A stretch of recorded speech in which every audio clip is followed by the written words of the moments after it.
Hello friends, welcome to the YouTube center. दोस्तों, आज की क्लास में हम देखेंगे ज्ञान बिंदु जीएस एकेडमी का होमवर्क सीरीज। जो सीरीज हमारे प्यारे रोशन अनंत सर के द्वारा भी हाल ही में स्टार्ट किया गया है 20 तारीख से, उसी का डिस्कशन देखेंगे जो बिहार देवा के लिए बनाया गया है। आशा करता हूँ कि आप लोग होमवर्क जो दिया गया था आपको टेलीग्राम के चैनल पर मिल जाएगा, उसे आप पढ़ लीजिएगा। फिर ये क्वेश्चन बनाए होंगे, अब वहां पे इस प्लेटफॉर्म पर आप इसका डिस्कशन देख सकते हैं। हाँ, डिस्कशन शुरू करने से पहले आप लोग कलम कॉपी अपने पास जरूर रखिएगा, क्योंकि सभी का आंसर हम जो बोलेंगे जो लिखाएंगे उसे नोट डाउन करते जाइए। तो आइए शुरू करते हैं। पहला प्रश्न है, बिहार में जब पहली बार राष्ट्रपति शासन लागू हुआ था तो उस समय बिहार का मुख्यमंत्री कौन थे? बिहार में पहली बार राष्ट्रपति शासन कब लागू हुआ? तो नोट कीजिएगा 1968 में। बिहार में अभी तक 8 बार राष्ट्रपति शासन लग गया है। कब कब?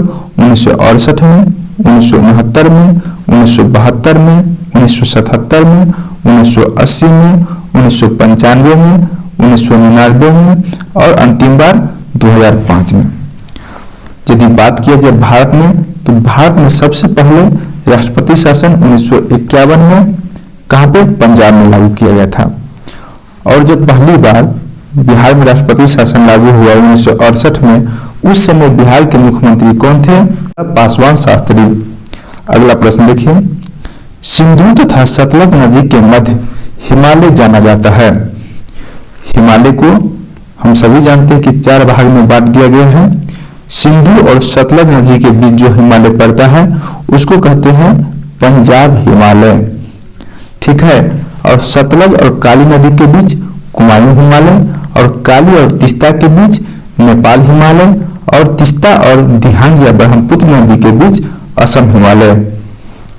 अगला प्रश्न, 1809 ईस्वी में फारसी में गिफ्ट टू मोनोथिस्ट किसने लिखी? इस पुस्तक की रचना राजा राम मोहन राय के द्वारा किया गया। कौन? राजा राम मोहन राय। अगला प्रश्न देखिए, महात्मा गांधी ने हिंद स्वराज की रचना मूल रूप से किस भाषा में की? हिंद स्वराज की रचना गुजराती भाषा में हुआ था, इसे भी याद रखिएगा। अगला प्रश्न है, प्रोटेम स्पीकर की नियुक्ति कौन करता है? जब प्रोटेम स्पीकर की नियुक्ति राष्ट्रपति के द्वारा किया जाता है। याद रखिएगा, भारत के राष्ट्रपति के द्वारा प्रोटेम स्पीकर का नियुक्ति किया जाता है। किस लिए किया जाता है? कि सभी नवनिर्वाचित रहता है, सभी को शपथ दिलवाने के लिए। अगला प्रश्न, दूध धारा एवं कपनी धारा जलप्रपात किस नदी पर है?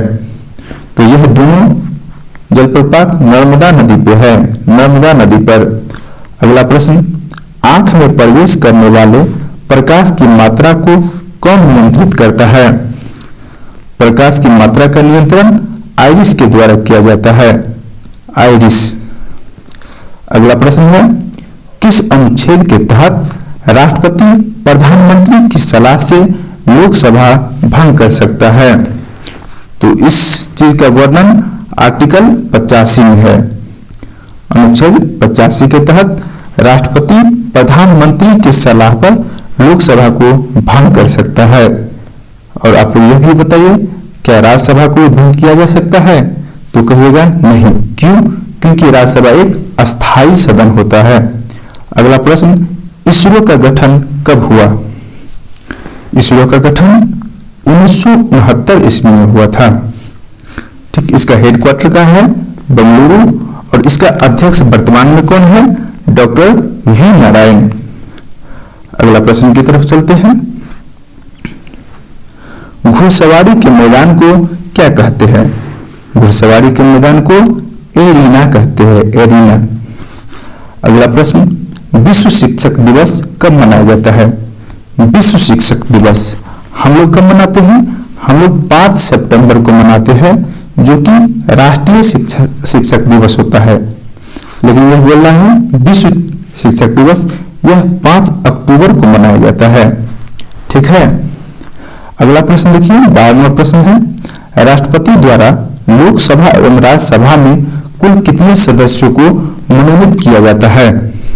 हालांकि ये चीज अब हट गया है, लेकिन फिर भी पुराने नियम के अनुसार देखते हैं। राष्ट्रपति लोकसभा में 2 सदस्य की मनोनीत करता है, जो कि एंग्लो इंडियन होता है, जिसके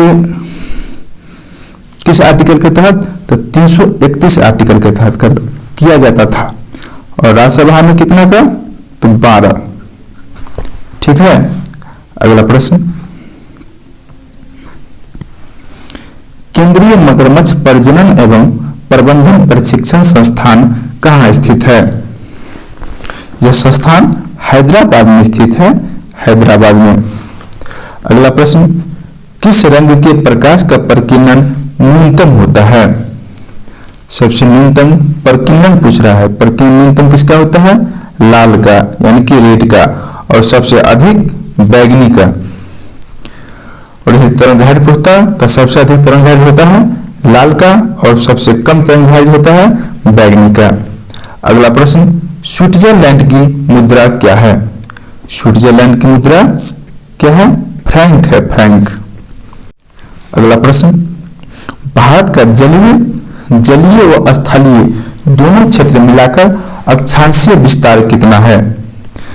मतलब बोल रहा है संपूर्ण भारत का, जिसमें जलीय और स्थलीय दोनों आ जाता है, तो कितना है, 6 डिग्री 4 मिनट उत्तरी अक्षांश से लेके 37 डिग्री 6 मिनट उत्तरी अक्षांश। ठीक है, इसे ध्यान से देखिए। भारत का जलीय एवं स्थलीय दोनों क्षेत्र मिलाकर अक्षांशीय विस्तार कितना है, यानी कि पूछ रहा है जलीय और स्थलीय, मतलब संपूर्ण भारत का पूछ रहा है, तो कितना हो जाएगा, 6 डिग्री 4 मिनट उत्तरी अक्षांश से 37 डिग्री 6 मिनट उत्तरी अक्षांश तक है। ठीक है, और केवल भारत का पूछा जाए, केवल भारत का, तो इसमें 2 माइनस हो जाएगा, 8 डिग्री 4 मिनट उत्तरी अक्षांश से लेके 37 डिग्री 6 मिनट उत्तरी अक्षांश। ठीक है, और ये जो 6 डिग्री 4 मिनट जो है ना, यहीं पे इंदिरा पॉइंट है, और 37 डिग्री 6 मिनट पे इंदिरा कॉल है, जो हमारा सबसे दक्षिणतम और सबसे उत्तरी बिंदु है। अगला प्रश्न, भारत के पूर्वोत्तर के अंतर्गत कितने राज्य आता है। यहां ध्यान दीजिएगा, पूछ रहा है पूर्वोत्तर भारत जो है उसमें कितने राज्य आता है, तो अक्सर लोग 7 मार देता है, 7 सिस्टर समझ के, तो 7 सिस्टर तो है ही, प्लस में एक और है, क्या हुआ, सिक्किम है, तो टोटल कितना हो गया, पूर्वोत्तर में 8 राज्य आता है। अगला प्रश्न, खंभात की खाड़ी किन 2 स्थानों के बीच अवस्थित है। खंभात की खाड़ी दमन, याद रखिएगा, दमन और दीव के बीच है। अगला प्रश्न, भारत के किन राज्यों की समुद्री तटरेखा सबसे लंबी है। सबसे लंबी समुद्री तटरेखा किसका है, गुजरात का। अगला प्रश्न की तरफ चलते हैं, भारतीय मानक समय कितने राज्यों से होकर गुजरती है। भारतीय मानक समय किसे कहा जाता है, तो 82.5 डिग्री पूर्वी देशांतर को भारतीय मानक समय रेखा कहा जाता है, जो भारत के 5 राज्यों से होकर गुजरती है। वह 5 राज्य कौन कौन है, मध्य प्रदेश, उड़ीसा, उत्तर प्रदेश, छत्तीसगढ़ और आंध्र प्रदेश। अगला प्रश्न देखिए, 6 डिग्री चैनल किसके बीच स्थित है। 6 डिग्री चैनल ग्रेट निकोबार और सुमात्रा के बीच स्थित है। आप सभी इसको नोट करते जाइएगा, अपने कॉपी में नोट कीजिएगा, कलम चलाते रहिएगा, सुनते रहिएगा, वीडियो देखते रहिएगा, और चैनल को सब्सक्राइब भी कीजिएगा। और पीडीएफ के लिए टेलीग्राम चैनल का लिंक डिस्क्रिप्शन में दिया हुआ है, आप वहां से टेलीग्राम ज्वाइन कर सकते हैं, जहां पर इसका पीडीएफ होमवर्क सीरीज में क्या होमवर्क मिला है वो भी आपको होमवर्क भी वहां पे मिल जाएगा। अगला प्रश्न देखिए, भारत का औसत समुद्र तल का मापन कहां से किया जाता है। नहीं देखते हैं, लिखा रहता है समुद्र तल से ऊंचाई, यह कहां से ऊंचाई मापा जाता है, तो चेन्नई से, याद रखिएगा, चेन्नई से। अगला प्रश्न, अगर 0 डिग्री देशांतर रेखा पर दिन का 12 बज रहा हो तो 100 डिग्री पूर्वी देशांतर पर क्या समय होगा? पूर्वी मतलब पूर्व की तरफ चलेगा तो समय बढ़ेगा, ठीक है। आप जानते हैं कि 1 डिग्री देशांतर बराबर 4 मिनट होता है, ठीक है। तो आप उस कैलकुलेशन कर लीजिए तो कितना आ जाएगा, इसका कैलकुलेशन कीजिएगा तो आएगा 6:40, ठीक। अगला प्रश्न देखिए, संपूर्ण पृथ्वी को कितने अक्षांश रेखाओं में बांटा गया है? संपूर्ण पृथ्वी को कितने अक्षांश रेखा में बांटा गया है? तो 180, ठीक है। वैसे 180 नहीं होता है, एक तो क्योंकि 0 इक्वेटर को ना 2 बार गिना जाता है तो 189 आएगा, जो ऑप्शन होगा वो मार दीजिएगा, ठीक। अगला प्रश्न है, विश्व मानचित्र पर सर्वप्रथम भारत को किसने दर्शाया? किसने दर्शाया?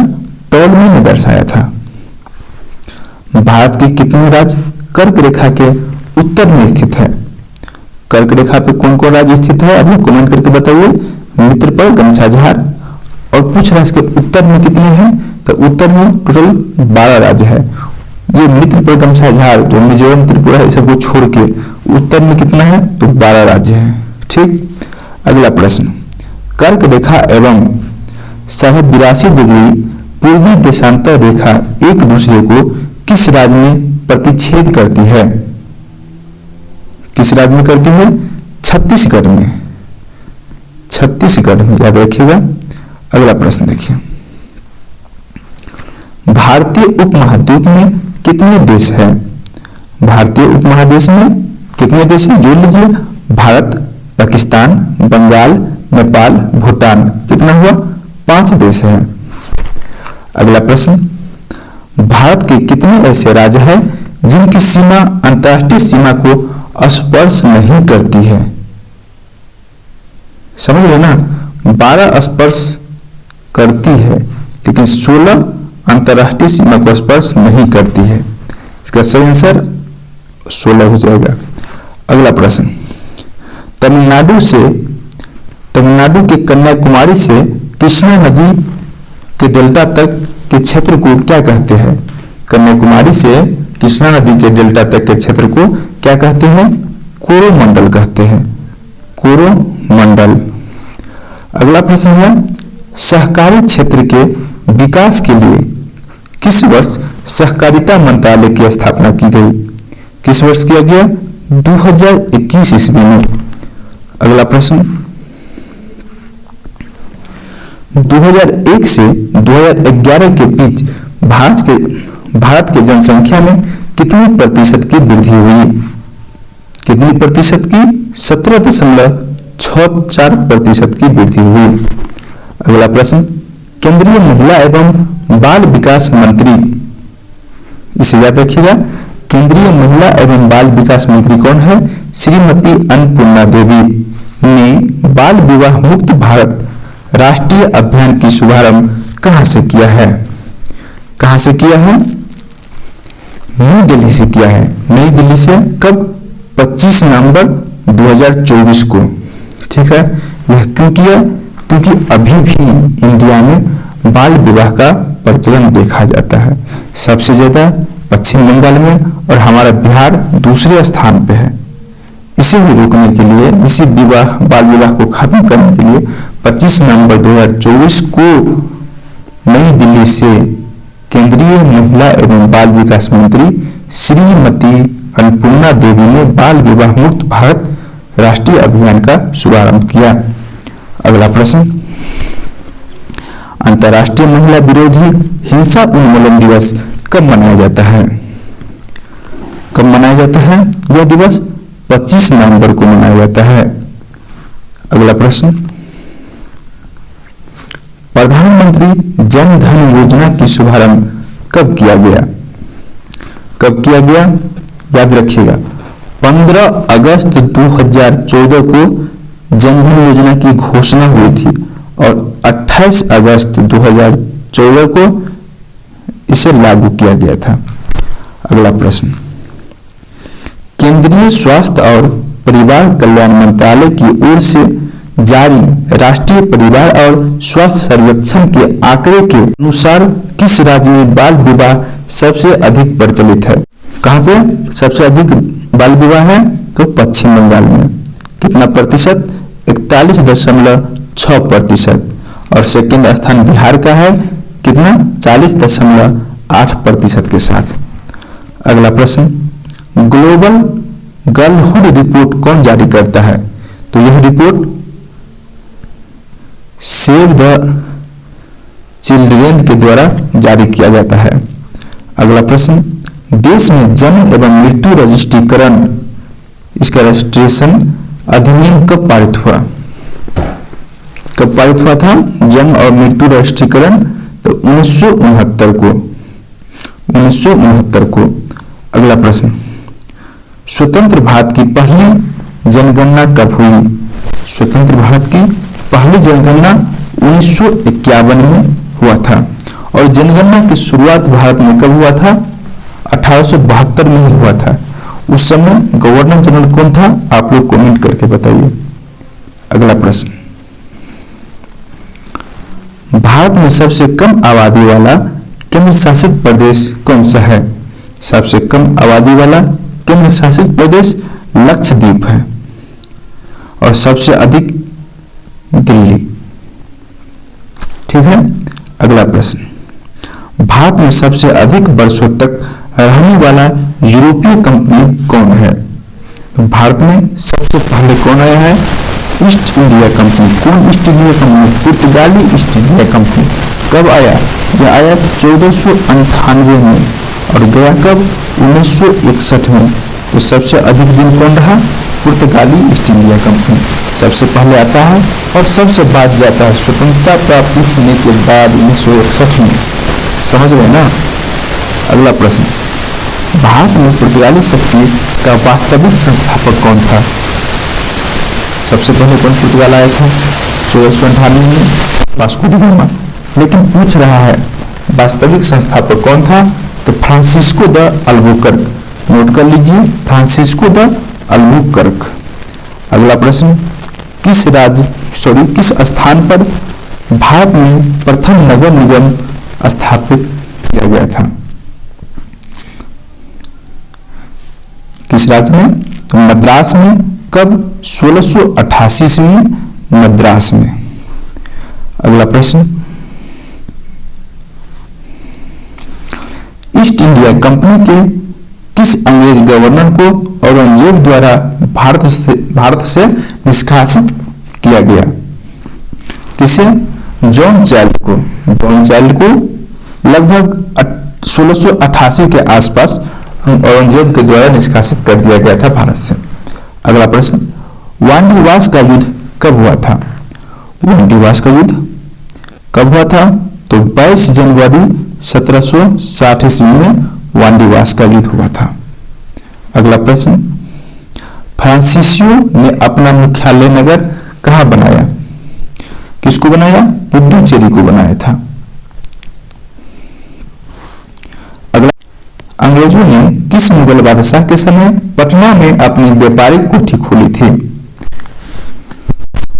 किस मुगल बादशाह के समय? तो शाहजहां के समय खोली थी। 1632 ईस्वी में शाहजहां के समय अंग्रेजों ने अपनी पटना में व्यापारिक कोठी खोली थी। अगला प्रश्न, कर्नाटक युद्ध किन-किन के मध्य लड़ा गया था?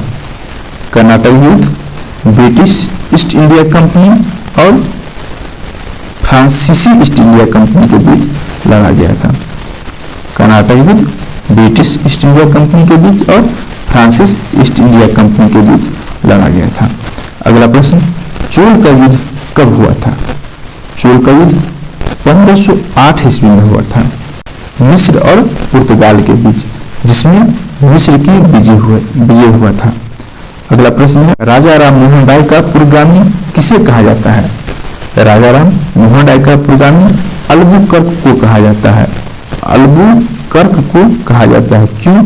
क्योंकि राजा राम से पहले सती प्रथा को अंत अल्बुकर्क ने किया था। जिस क्षेत्र में वो रहते थे उस क्षेत्र में। अगला प्रश्न, भारतीय सेना ने 1961 ईस्वी में किस ऑपरेशन के तहत गोवा को पुर्तगालियों से मुक्त किया? ऑपरेशन विजय। ऑपरेशन विजय। अगला प्रश्न, डच ईस्ट इंडिया कंपनी की स्थापना कब हुई थी? 1602 ईस्वी में। अगला प्रश्न, सप्तवर्षीय युद्ध ब्रिटिश और फ्रांस के बीच कब हुआ था? सप्तवर्षीय युद्ध ब्रिटिश और फ्रांस के बीच 1756 से लेकर 1763 तक चला था। इस युद्ध की समाप्ति 1763 ईस्वी में पेरिस की संधि के तहत हुआ था। अगला प्रश्न, किसने ईस्ट इंडिया कंपनी के बारे में यह टिप्पणी की कि कंपनी एक असंगति है परंतु उस व्यवस्था का भाग है जहां सब कुछ ही असंगत है? मतलब यह एक प्रकार का बुराई है जो लॉर्ड मैकाले के द्वारा कहा गया था। अगला प्रश्न, अंग्रेजों द्वारा प्रथम मान्यता प्राप्त फैक्ट्री कहां खोली गई थी? प्रथम मान्यता प्राप्त फैक्ट्री कहां पर खोली गई थी? तो आंध्र प्रदेश के मछलीपट्टनम में। आंध्र प्रदेश के मछलीपट्टनम में कब? 1611 ईस्वी को। अगला प्रश्न, किस अधिनियम द्वारा बंगाल के गवर्नर को बंगाल का गवर्नर जनरल पद नाम दिया गया? किस अधिनियम के द्वारा? 1773 के रेगुलेटिंग एक्ट के तहत। अगला प्रश्न, कंपनी के कर्मचारियों को बिना लाइसेंस प्राप्त किए निजी व्यापार करने तथा भारतीय लोगों से उपहार लेना प्रतिबंध कर दिया गया, यह भी 1773 के रेगुलेटिंग एक्ट के तहत। अगला प्रश्न, रेगुलेटिंग एक्ट 1773 में निहित कमियों को दूर करने के लिए ब्रिटिश संसद ने कौन सा एक्ट पारित किया? इसकी कमी को दूर करने के लिए 1781 का एक्ट ऑफ सेटलमेंट लाया गया था। अगला प्रश्न, किस एक्ट के तहत गवर्नर जनरल परिषद की संख्या 4 से घटाकर 3 कर दी गई? किस एक्ट के तहत? तो 1784 के पिट्स इंडिया एक्ट के तहत।